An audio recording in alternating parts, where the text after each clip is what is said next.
নমস্কার, কেমন আছো সবাই? আশা করি যে যেখানে আছো সবাই ভালো আছো, সুস্থ আছো। তোমাদের ভালোবাসার আশীর্বাদে আমরাও ভালো আছি। দেবযানী ডেইলি ব্লগ চ্যানেলের নতুন একটা ব্লগে তোমাদের সবাইকে অনেক স্বাগত জানিয়ে তোমাদের সবাইকে সঙ্গে নিয়ে আজকের এই ব্লগটা শুরু করছি। সারাদিন তোমরা আমার সঙ্গে থেকো, আশা করি ভিডিওটা ভালো লাগবে। কেমন? যদিও এখন আর সেই সারাদিনে সকাল থেকে রাত পর্যন্ত সেই ব্লগ আর করছি না, করার সময় পাচ্ছি না, সবথেকে বড় কথা। আর সেই কারণে এখন একটু ছোট ছোট ভিডিও করছি, তোমাদের সঙ্গে ওটাই শেয়ার করছি। তা আমি অনেক দিন আগে বলেছিলাম, প্রথমে শুরুটা আমার রান্নার রেসিপি দিয়েই হয়েছিল, ঠিক আছে। তা যাই হোক, তারপর সারাদিনে ব্লগ করেছি, সবই করেছি, কিন্তু এখন আর সময়ের জন্য পেরে উঠছি না। তা এবার আজকে একটা রান্নার রেসিপি শেয়ার করবো। সেটা কি রান্না চলো তোমাদের দেখাচ্ছি। এই যে সব সবজি নিয়ে চলে এসছে। আলু আছে, বেগুন আছে, সজনের ডাঁটা, ঝিঙে, রাঙা আলু, কাঁচকলা, আর এদিকে পেঁপে, কুমড়ো, সব দিয়ে একটা সবজি করব। চলো আগে সবজিগুলোকে আমি বানিয়ে নিই, তারপর কিভাবে করি পুরো রেসিপিটা সেটা তোমরা আমার সঙ্গে থেকো, স্কিপ না করে দেখতে থেকো। আশা করি ভিডিওটা ভালো লাগবে। কেমন? তো চলো আগে তরকারিটা বানিয়ে নিই। এই দেখো সব সবজিগুলোকে আমি বানিয়ে নিয়েছি। কুমড়ো, বেগুন, আলু, ঝিঙে, রাঙা আলু, পেঁপে, এদিকে কাঁচকলা, এদিকে সজনের ডাঁটা। এগুলোকে ধোয়া হয়নি, এখন ভালো করে ধোবো। কিন্তু এইদিকে আমি কড়াইতে তেল বসিয়ে দিয়েছি, কালো জিরে নিয়েছি আর বড়ি নিয়েছি। বড়িটাকে ভেজে তুলে নেব, তারপর কালো জিরে ফোড়ন দিয়ে সবজিগুলো দেবো। তা চলো আগে আমি সবজিটা একটু ধুয়ে নিই ফটাফট। সবজিগুলো সব ঝুড়ির মধ্যে করে ধুয়ে নিলাম। কাঁচকলাটা হলুদ জলে ভিজিয়ে রেখেছিলাম, সেটাকেও ভালো করে ধুয়ে তুলেছি। আর একটু বড়িটা ভাজি।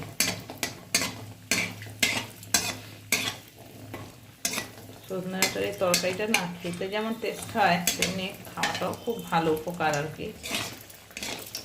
আর সমস্ত সবজির মধ্যে পড়ছে, খুব টেস্ট হয় খেতে এটা।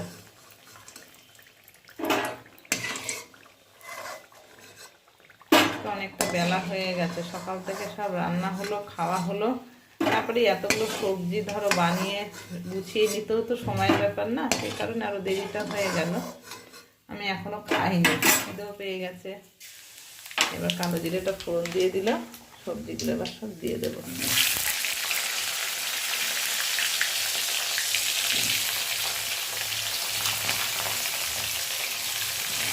চলো সব দিয়ে নিই। সব সবজিগুলো দেওয়া হয়ে গেছে,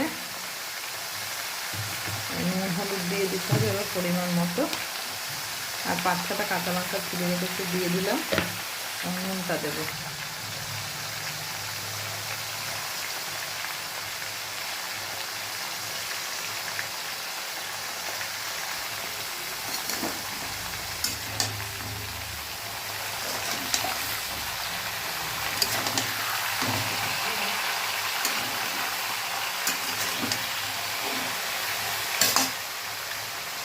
কাঁচকলাটা দিয়ে দেবো।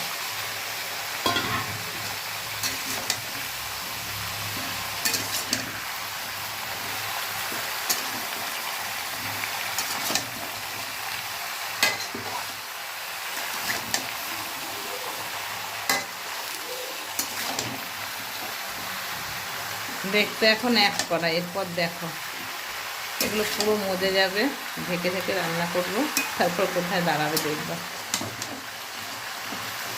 এতগুলো সবজি বানাতেই অনেকটা সময় লাগে। এবার একটু ঢাকা দিয়ে দিই। সকালে কুমড়োনি ভাজা হয়েছে, তা সে কুমড়োনি রয়েছে, সবার খাওয়া হয়ে গেছে, শুধু এখন আমি খাবো আর ওই কাকিমা যে থাকে ওই কাকিমা খাবে। তা চলো তরকারিটা আস্তে আস্তে মজেও, ততক্ষণ দুটো খেয়ে নিই, খুব খিদে পেয়ে গেছে। ঢাকাটা খুলে একটু নেড়ে দিলাম, একটা টমেটো 4 টুকরো করে কেটে দিলাম, ভালো লাগবে খেতে তরকারিটা। কতটা মজে গেছে দেখো, কত কমে গেছে। আর একবার ঢাকা দেবো, আরও কমে যাবে।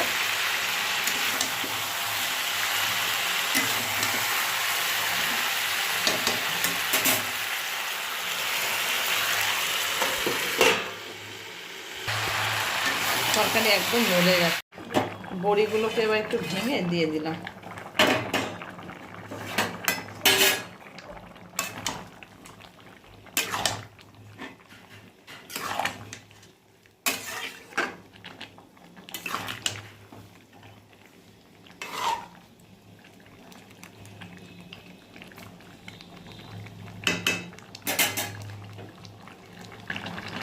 একদম সব কিছু পারফেক্ট আছে, চেক করে নিয়েছি। আর এই ঝোলটা শুকিয়ে ফেললে আর ভালো লাগবে না। তাহলে চলো এবার গ্যাসটা অফ করে আগে ঢেলে নিই, কেমন? এই দেখো ঢেলে নিয়েছি আমি সব রকম সবজি দিয়ে নিরামিষ তরকারি। এই রেসিপিটা তোমাদের কেমন লাগলো অবশ্যই একটা কমেন্টের মাধ্যমে জানিও।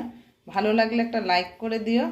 আর যারা চ্যানেলে নতুন আছো চ্যানেলটাকে একটু সাবস্ক্রাইব করে একটু পাশে থেকো, সাপোর্ট করো, কেমন? তা চলো আজকে এখন এই রান্নার যে রেসিপিটা তোমাদের সাথে শেয়ার করো সেটা তো হয়ে গেল। এখনও আমার অনেক রান্না বাকি আছে, বুঝতে পেরেছো? অনেক বলতে পনির আছে, পনিরটা করব। আবার দেখি দুপুরে সব কি ভাজা খাবে, সে সমস্ত ভাজাগুলো করতে হবে। এটা সরিয়ে নিই, দাঁড়াও। এই যে আলু কেটে নুন হলুদ মাখানো, এদিকে পনিরও নুন হলুদ মাখানো আছে। তা আমাদের পনির সবাই খাবে না, এই তরকারিটা খাবে, ডাল খাবে। আর এখন আবার একটু ভাজবো না কি করব দেখি। পনিরটাকে করে নিই, তারপর যা করার হবে সেগুলো করে রান্না তরকারি কমপ্লিট হবে। তাহলে চলো বন্ধুরা, আজকের ভিডিওটা এখানেই শেষ করছি। আমার এই ছোট্ট একটা রান্নার রেসিপির ভিডিওটা তোমাদের কেমন লাগলো অবশ্যই কমেন্ট করে জানিও। তাহলে ভালো লাগলে লাইক করে দিও, কেমন? তা চলো আজকের মতো এখানেই শেষ করলাম। সবাইকে টাটা।